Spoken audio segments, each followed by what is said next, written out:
మాకు నేర్పుమయా, ప్రార్థన వినడి పావనుడా, ప్రార్థన మాకు నేర్పుమయా. యేసుతో అనుదినం శిష్యత్వంలో ఎదుగుట. ప్రార్థనా మూలాలను వెతికి పట్టుకుందాం. నీ సందేహాలనే సందేహించడం. చదివి ధ్యానించడానికి మార్కు 9వ అధ్యాయం 14 నుంచి 27 వరకు. వెంటనే ఆ చిన్నవాని తండ్రి, నమ్ముచున్నాను, నాకు అపనమ్మకం ఉండకుండా సహాయం చేయమని బిగ్గరగా పలికెను. 24వ వచనం. మనకు సంభవించిన అత్యంత హీన స్థితిని తీసుకొని ఇంతవరకు మన జీవితంలో జరగని అత్యంత ఉన్నతమైన స్థితిని దేవుడు మనకు అనుగ్రహించునని నీవు ఆలోచించిన రోజున మనలో నుండి కృతజ్ఞతావచనాలు, స్తుతులు బొగ్గ బావులలో నుండి పొర్లిపారు నీరు వలె పొంగి పారతాయి. పునరుద్ధరణుడైన క్రీస్తును ఈ విషయంలో జ్ఞాపకం చేసుకొనడం ఎంతో గొప్పగా ఉంటుంది.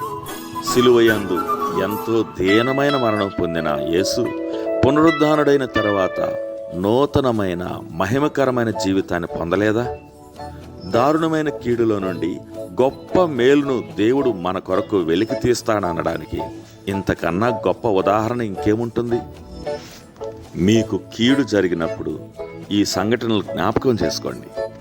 మీకు జరుగుతున్న వాటికి రోమాంచిత ప్రతిస్పందన ఇచ్చే ముందు మీకు సంభవించిన వైఫల్యాలు ఎలా రూపాంతరం చెందినవో గుర్తు చేసుకొని అత్యంత కష్టతరమైన పరిస్థితుల్లోనూ, దేవా, నేను ఎదుర్కొంటున్న ఈ పరిస్థితికే వందనాలు, మీరు నా ఈ స్థితిని ఒక శ్రేష్టమైన స్థితిగా ఎలా మార్చబోతున్నారో వేచియుండి చూడలేను, అందుకే ముందుగానే వందనాలు చెప్తున్నాను అని చెప్పగలుగుతారని నేను మీకు వాగ్దానం చేస్తున్నా. దేవుడు ఒక కీడును మేలుగా ఎలా మారుస్తాడో బహుశా మీరు అనుభవించి ఉండకపోవచ్చు. అలా జరుగుతుందని కేవలం ఆయన మాట మీద నమ్మిక ఉంచండి. కొన్ని విషయాలలో ఫలితం ఈ తరంలో కనిపించకపోవచ్చు, అది తర్వాతి తరంలో లేకుంటే ఆ తర్వాత తరంలో కనిపించవచ్చు. 19వ శతాబ్దపు కవిత్రి ఎలిజబెత్ బ్యారెట్ బ్రౌనింగ్ దేవునికి వందనాలు చెప్పు సమయంలో కొందరు ఎప్పుడు చూసినా నిట్టూరుస్తుంటారు ఎందుకు అని అడుగుతుంది. ఆమె ఆలోచన ప్రకారం దానికి కారణం వారు తామున్న క్లిష్ట పరిస్థితిలో నుండి మంచిని బయటికి తీస్తాడని పూర్తిగా విశ్వసించకపోవడమే. నా ఉద్దేశంలో ఆ రకంగా విశ్వసించడం అంత సులభం కాదు. ఇంకా అలా విశ్వసించడానికి చాలా గొప్ప విశ్వాసం అవసరం.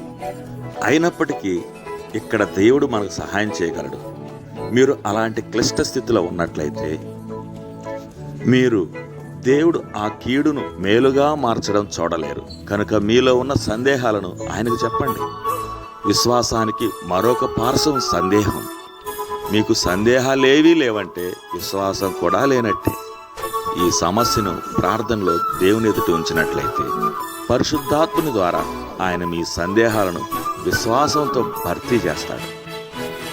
దేవా, నీ కృపను శక్తిని నాకు అనుగ్రహించినట్లయితే నేను నా సందేహాలను సందేహించి నా విశ్వాసాలను విశ్వసిస్తాను.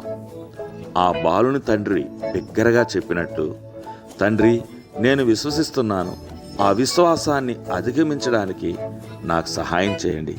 ప్రభువైన యేసు నామమున ప్రార్థిస్తున్నాను తండ్రి. ఆమేన్.